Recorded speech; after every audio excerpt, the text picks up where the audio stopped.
This Protestant prayer book is the most Catholic thing I've ever read, and it's completely changed my faith. I was first introduced to it as a youth pastor, and while being a youth pastor can sound awesome to some people, for me, I was at an all-time spiritual low. I was feeling discouraged for a lot of different reasons, but a big area of my life that was really weak was my prayer life. I would regularly sit down, try to read the Bible, and after I was done, pray, and no words would come to mind. I didn't know what to say. It felt like I had a million things to pray about and nothing to pray about all at once. It's intimidating sometimes to pray, and I think it's okay to say that. As I was reading different books and exploring ancient Christianity, I discovered something called the Liturgy of the Hours. Historically, Christians have always had marked hours in their day to pray. The Didache, one of the earliest Christian manuscripts we have, instructs Christians to pray the Lord's Prayer 3 times a day. Typically, this was in the morning, then the afternoon, and then the evening. Later on, monastic Christians developed even more practices and hours for prayer, and I was fascinated by this idea. In the tradition I was a part of, prayer was spontaneous and emotional. We were often warned not to pray because we had to make sure we were praying because we wanted to, which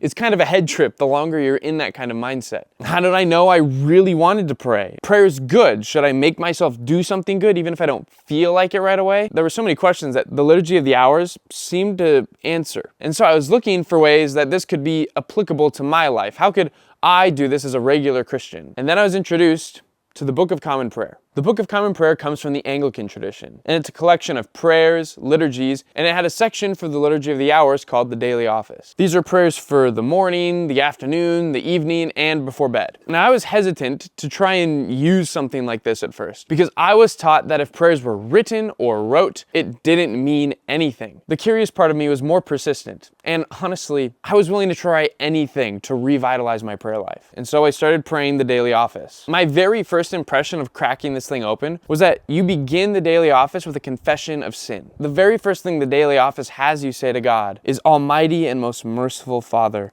we have erred and strayed from your ways like lost sheep." Every single morning, I'd begun to confess my sins to God. And that was not something I was used to doing. Confession was like a break glass in case of emergency practice for me. I only did it if I had sinned really bad and I was feeling really guilty about it. And then I'd go to God and say, "God, I messed up, I'm sorry." Starting every day with a confession and repentance was like starting every day with a cold shower. It's uncomfortable at first, but the more I did it, the more I started noticing the benefits. It's the perfect way to get into the right mindset of prayer and spending time with God. My other favorite thing about the Book of Common Prayer is it has lectionaries in the back. It has the lectionary for the Sunday readings that we go through at the Mass, but it also has a lectionary for your own personal time in Scripture. And this I really loved, because I don't know about you, but sometimes it's really hard to know what to read when you go through the Bible. The lectionary in the Book of Common Prayer is a consistent guide. It has me reading scriptures that I wouldn't necessarily choose for myself, and it also has me read scriptures that fit into the church calendar. For instance, in the month of February, you mostly go through Genesis and Exodus for your Old Testament reading. But on the Feast of St. Matthias, instead of an Old Testament reading, the lectionary has you read Acts 1:15 through 26. It's the perfect balance of going through a reading plan while also not ignoring the broader church calendar as a whole. I also like that sometimes it has you read the apocryphal books.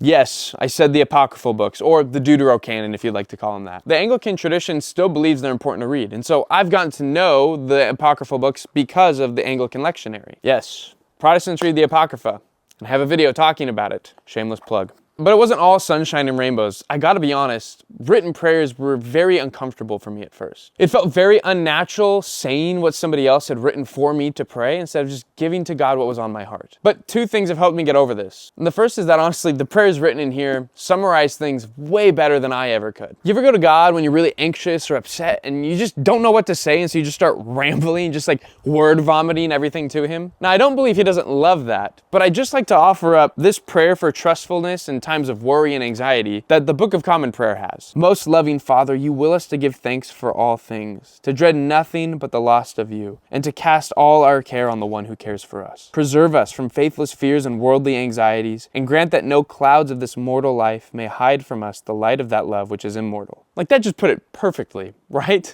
That summarized hours of anxious thinking into a paragraph that I could then give to God. And that's the point of the collects and prayers in the Book of Common Prayer. It's supposed to collect and gather the prayers of the people, the prayers that you might have, into a succinct, summarized form. But that doesn't mean there isn't a time and place to get vulnerable and authentic with your own thoughts. And that's the second thing that helped me get over the written aspect of the prayer book. After you go through the liturgical aspect of prayer and before you close, there's a section that you can make as long or as short as you want, where you pray to God just on your own, unscripted. And I try to make sure to never skip that moment of the daily office. Not only that, but I found that using the prayer book has strengthened my spontaneous personal prayers that I give to God throughout the day. Whether I'm in the car, whether I'm on a walk, I have found my own personal prayer life being strengthened by the vocabulary and the habits that I've formed by using the prayer book. And the final thing I really liked about this Anglican prayer book is it's historic. There's prayers in here from John Chrysostom, St. Basil, Anselm of Canterbury, and tons of other historic figures of the faith. This is because early traditional Protestantism was passionate about being deep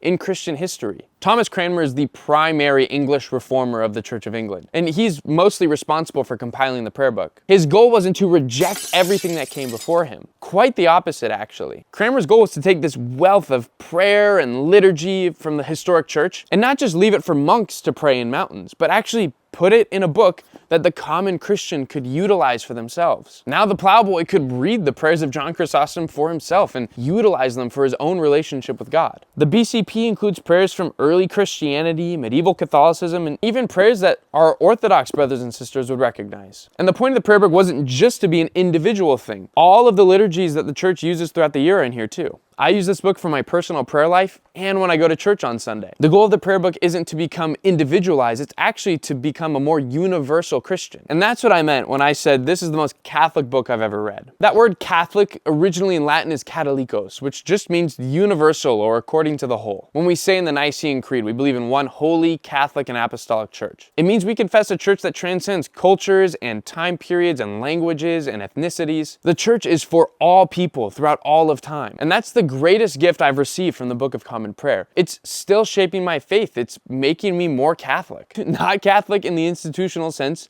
don't get too excited. Catholic in the sense that there is more to Christianity than the little expression of it that I grew up in. And this was especially encouraging in a time where my faith felt like it was on a deserted island. I think my favorite part of the Book of Common Prayer is the feast day calendar that it has. Because it doesn't just have feast days for the apostles or saints of the Anglican Church. It has feast days for all kinds of saints throughout all kinds of different traditions. Within the same week, using the Book of Common Prayer, you can commemorate Billy Graham, St. Polycarp, and St. Matthias the Apostle. I've learned about heroes of the faith I didn't even know existed, like St. Herman of Alaska, for example. He's a famous Eastern Orthodox saint. And again, I didn't learn about him from the Orthodox, I learned about him from Anglicans. Christian unity isn't perfect, and my expression of it isn't always going to be perfect, but I feel like the Book of Common Prayer is hitting at what I'm trying to get at. There's an absolute treasure trove of prayers, of liturgies, of Christian heroes that the church tradition has to offer us. And to ignore all of it because it doesn't fit into our camp, it's foolish. It's so silly. There's so much goodness in the Christian faith. Why not take it all in? I don't know, man. I'm not saying everybody needs to read the Book of Common Prayer.